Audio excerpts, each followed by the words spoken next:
get started here, and I'm not sure exactly the best way to proceed, because I can't really do this the way that I really do it, because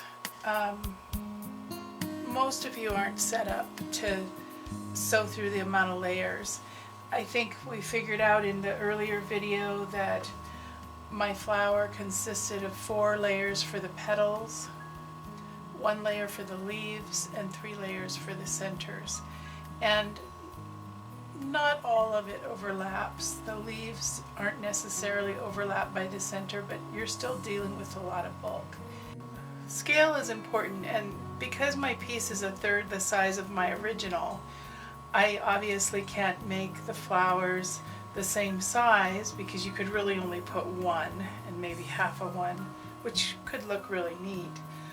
But I was going to do 3 flowers, and so they should be about, I'm thinking at their biggest points, maybe almost dinner plate size, maybe if you include the furthest points on the leaves.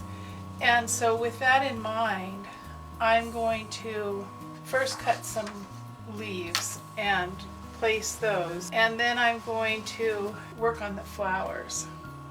And I just have this scrap, and this has this bamboo pattern that I like. I actually don't cut out a leaf shape of any size. I never have. And you can do that, and you can make the leaf look like any kind of leaf you want. But honestly, what I've always done, I'm going to put 2 per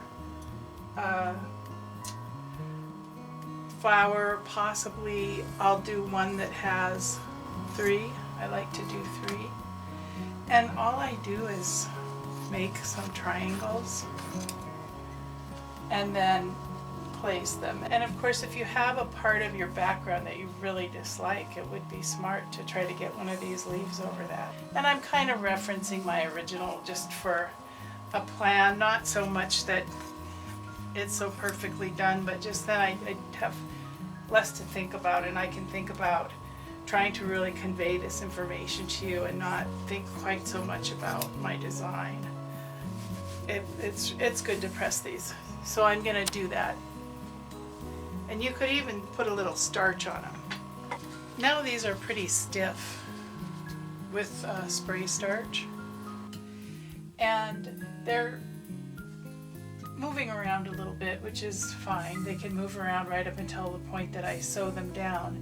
And I wanted to show you how I would really do this. I would cut 4 layers from my flower, and I just didn't use my red because I don't want to risk running out of anything, but I'll save this for something else. But anyway, I would cut 4 layers of each fabric, and I would place them so that this would have 4 times 5, 20 pieces, 20 pieces, 20 pieces. So I'd have 60 pieces, all the same. And then I would start stitching and cutting and building my flowers from this type of layering. This is where I'm worried that if I just start making the project this way, that someone will have trouble. And so we're going to build our flower in a completely different way and then attach it. And I haven't done this in the past. I'm making it up as I go along, but I think I have a pretty good plan, and that's what we're planning to do. So that's just to show you the way that I actually do it. Okay, so I have my 3 flowers ready to go, and here's what they'll look like on my piece. But I wanted to show you the layering. I made paper patterns, and I will make a paper pattern on the website where you can print it out and you can cut the various parts, and I'll include the circles in that, but you can find that on my website on the free PDFs page. And so what it is made out of is this circle, which is about 4.5 inches, and then this that's about 2.5, and then this one that's closer to 2, maybe a little more than 2, this one that's about 1.5, and those go on the top of this sort of bulbous cranberry fabric. And then underneath that I have a flower shape that is in this hot pink. I switched from the really pretty red batik that I had because I thought I was going to run out. And I need enough that if I make a mistake and have to redo one of these, since I've never done it this way before, I have enough extra fabric. But so then there's this flower shape, and then the biggest shape, which is this rather drab brown and kind of a milky burgundy or rusty burgundy that's a little bit milky on the back. And then I have a piece of batting that is the same size as this hot pink one. And then I have a layer of muslin. And I did stiffen the muslin up a little bit with the spray starch. And so this is my layering. And so in actuality, it is 1, 2, 3, 4, 5 layers of fabric, and then 1, 2, 3, 4 layers of batting. But we're going to build this from the top here, not stitching through the batting really, because I wanted this to be kind of a puffy center, and then I wanted to be able to bead it, which I thought would look cool. And then I'm going to do some decoration on here and end up with a piece that is just this one thickness, because I've trimmed off from the back the rest of it. And then I was going to kind of outline this to the quilt and do sort of a double outline that's not too neat and precise, so that I can paint gold in sort of a varying line outlining that. And I thought that would be sort of a neat thing to do. Now the truth is, you can come up with hundreds of different ways to do this, but the same basic rules will apply, which is that we're trying to build a flower that can be sewn on with one thickness to our piece at the end. And we're trying to have it have some nice body, and we're going to want it to be attached well enough that it's not going to sag or droop off of our piece. And so we're going to be taking a lot of stuff into consideration. And I think it'll all become clear as I get going with it and start building this, that you could build it up from the center out, and then as you go out, add more layers. We could also just stitch this and poke a hole and come through the back like a trapunto, which would be very easy to do. So if you're really worried about your thickness, just stitch this and then come through the back to stuff it with a little batting, or a little loose stuffing or batting that you shred up. But I think this approach will work for a lot of people. So I just kind of sketched some ideas, and if I was really not sure what to do, I might do this a bunch. I might do it in different colors. I might actually take a photograph of my piece, my background, and cut these out in the different colors and designs and stick them on my piece. But I've just done this one little sketch, and you can't really see anything that well, but I know what I've done here. I don't want this much black here. I actually want a gold paint where it's pretty dark, and this is sort of what I'm going to do. I mean, this will really tell you whether you like this kind of work or not. If you want to just go crazy coming up with ideas on how to make your flowers and how to embellish them, that I think is a sign that you want to do raw edge designs and do your, strictly ballroom. You want to dance your own steps. If you want exact instructions on precisely how to do it, there's so many cool patterns out there, and I think you should just find one that you want, because that's not what I'm trying to teach people here. I'm trying to teach people how to handle fabric to get a certain kind of result. And I'm hoping that there are some folks out there whose hearts will connect with the idea of doing this on their own. And I can help a little, but it's mostly your journey.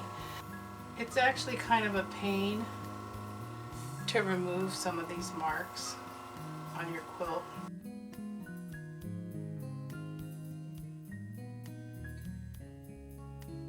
For what I'm doing, I don't actually want this to be perfect.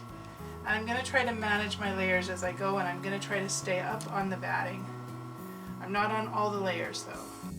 I have tons of trouble stitching this flower center, and it actually takes me about 45 minutes, in which time I change my needle a couple times. I do everything I know to change the tension. I worry about my thread. I try over and over and over starting up, and I keep shredding my thread and breaking it and having to start over. And it's not until I'm trimming the yellow fabric later that I realize it was those plastic circles that I forgot were there. I'm marking this so that there's one little dash mark coming out into the middle of each petal area. There's one mark, and then another one. So then I position this on here, and what I want to do, and now I've got a lot more layers. I've got 4 layers of fabric and 1 layer of batting, but I'm not going to stitch through all that batting in the middle. I want to go outside of that, and I've marked myself a few little guidelines. I'm not going to follow those too rigidly. I don't want it to be, you want it to look like there's shadow in play, and there may be wind blowing flower parts and other things. So I'm going to try to go pretty much along the outside edge of my batting. I've used this fabric before and I never struggled, but I could see those dots. Those dots are hiding under there, messing with me. So these little plastic circles. And so when I'm going to trim these 3 things out now, and I think they're going to look cool the way that I'm going to do them, but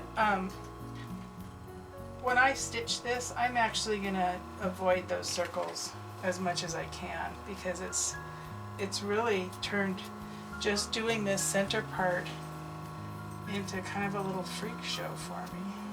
And okay, so I'm not going to show very much of this trimming because you guys, I think, know the drill, but basically I'm trimming between 1/8 of an inch, that's what I'm leaving, to 3/16 of an inch, and I wouldn't go less than that, and more than that it starts to look pretty clunky too. So I really like to be right around 1/8.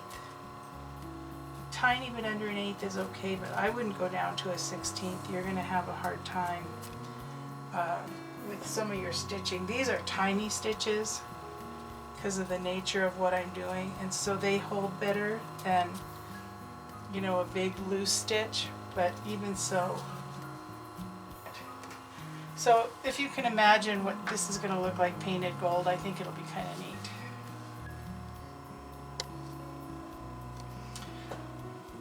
Okay, so I'm going to do this a little differently than I would do if I didn't have these circles to deal with, because they're messing everything up pretty bad, and that'll be fine. I think what I'm going to do is kind of quilt some shapes sort of like this, almost like a mini petal, and I want them to be heavily lined, but I am going to try to avoid, maybe a little smaller than these, a waist more, but what I was going to do was going to have so much quilting, and I'm not that interested in it because of all the avoidance I'm going to have there. I don't know about you, but avoidance isn't my favorite thing. So I've got bigger lines, but I'm going to try to do that close-up part. And I've got a yellow variegated thread, and I usually tend to outline these shapes and then stitch in them. Okay, now I'm going to go through and I'm going to stitch, and I'm just not going to hit any of them. And I don't know about you, but I always like the way these things look better if they have a double outline. I'm not well about that shape that I did, so I'm going to try to make it a little bigger on that side and a little smaller on that side. So I'm going to go outside the line this side and maybe go inside it over there. And I'm just going to go all the way around, and then I'm going to do my other 3. The first time I took some of my stuff down to the local art museum for their Christmas show, at the opening a friend of my mother said, "Beth, you make this look so easy." And I thought that was a great compliment, and occasionally I get a similar compliment from a viewer who makes a comment. And you know, I just want to say that this isn't easy. I have years and years of experience sewing and sewing this way, and this isn't going to just happen magically. I'm struggling with tension today, but this is only easy for me today because of the hundreds and hundreds and hundreds of hours that I've spent doing this. So now I have these 3, and they certainly aren't perfect. I'm having some real tension issues, and I'm, a little bit regretting that I chose to use this fabric. But the upside is I'm going to cut through that with my junky scissors. Okay. Every now and then you will choose something for a project that is just causing you extra difficulty.